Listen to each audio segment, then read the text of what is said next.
lady came on, and the lady says we have discovered that the prenatal care is affecting the child's gender. And they cut to commercial. And when they came back, she was no longer on the show. And they took up another subject.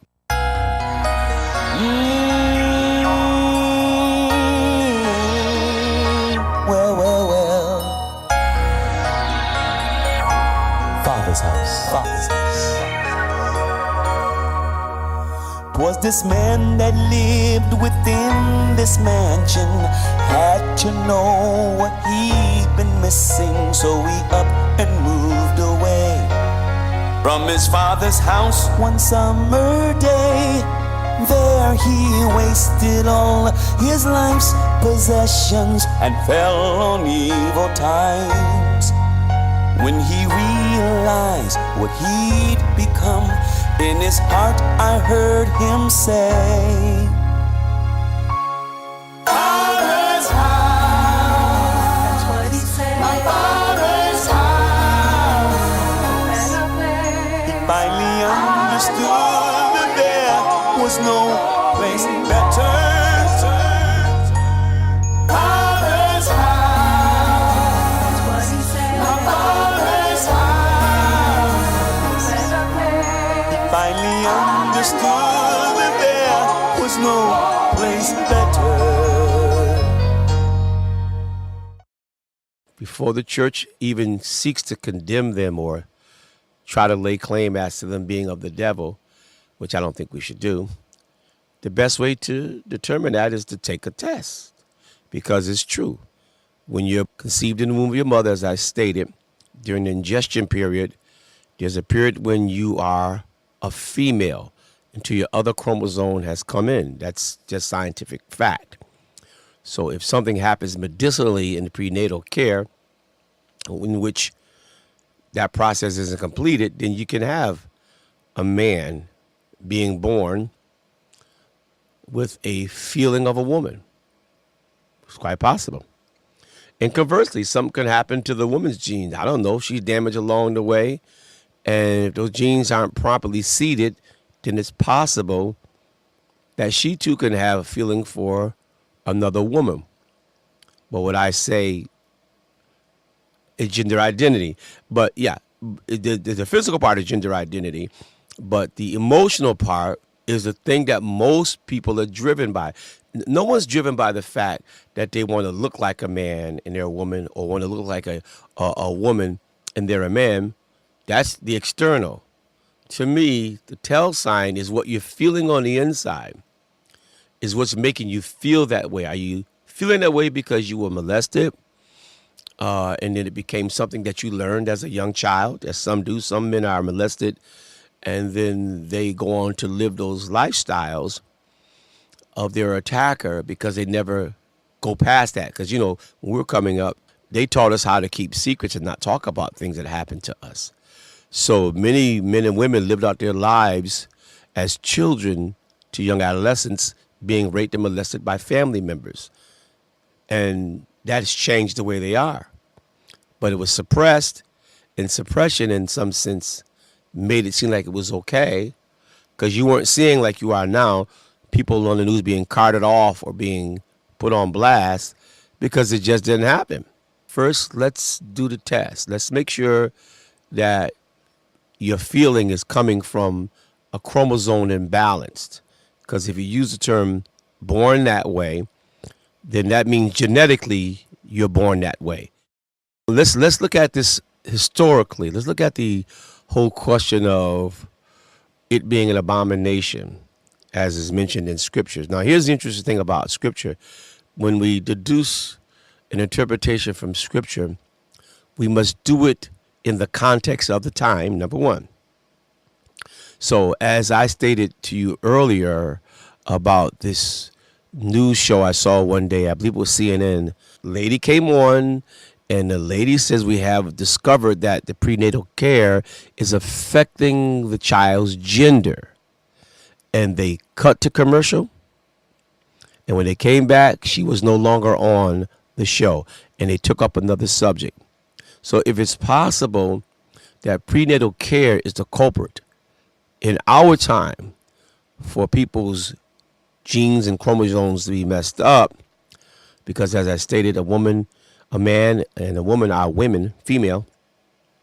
As is pointed out by science, a man is a female before the chromosomes catch up with him in his mother's womb.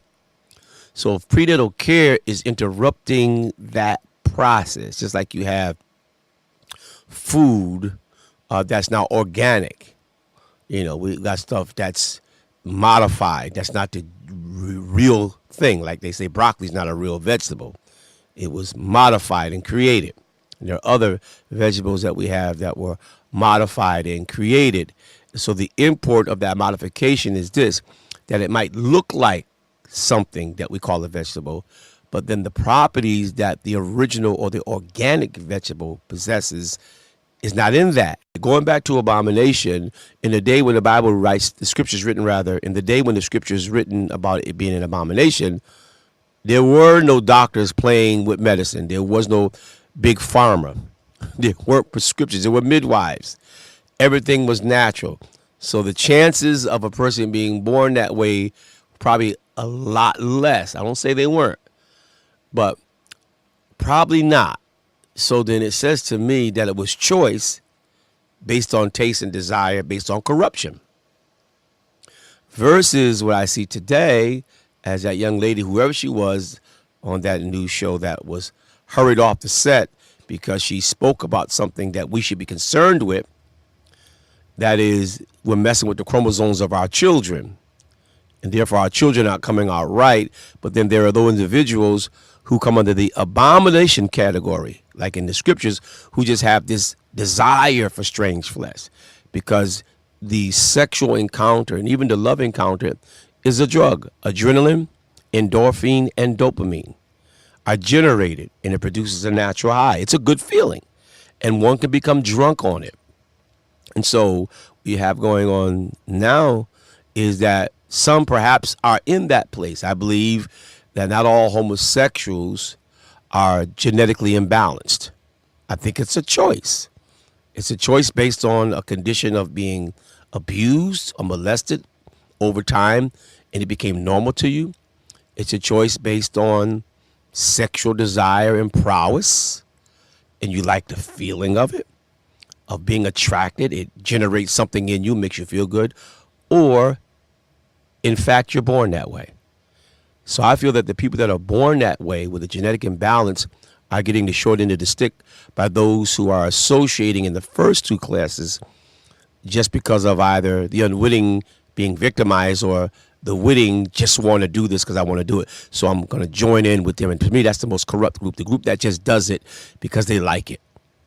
They're corrupting the other two. One needs help to internalize their trauma, and the other is in a medical condition to which I don't think the church can really speak to. I don't think it's really our business. When the chromosomes are imbalanced, that's really a God thing. And that's a place that we really can't go unless we are capable of laying hands and performing the miracle. And if we can do that, then we should. And the fact that we can't perhaps says something about us. The absence of our power, right? About what we don't have versus what they have. So, so we're so quick to throw the blame out there and so quick to dismiss and not understand these conditions in society. It's making us look really, really stupid. It really is. Father's house, my father's house. I finally understood that there was no place better. Father's house, my father's house. I finally understood that there was no place better.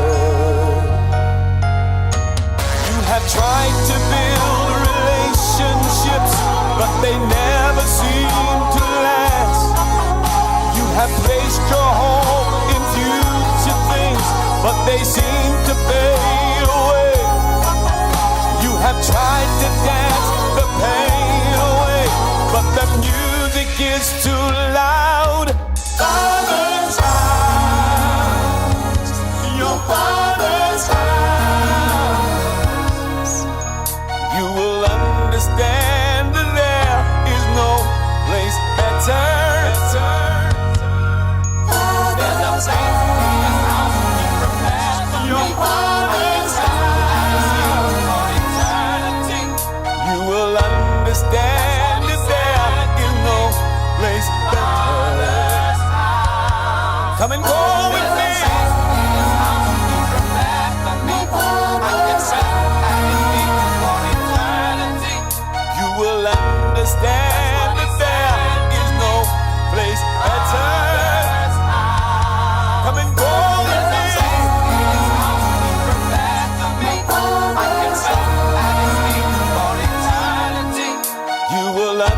standing there in no place better.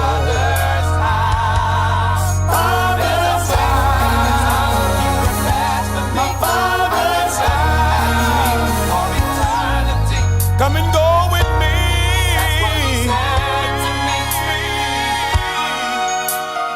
To my Father's house.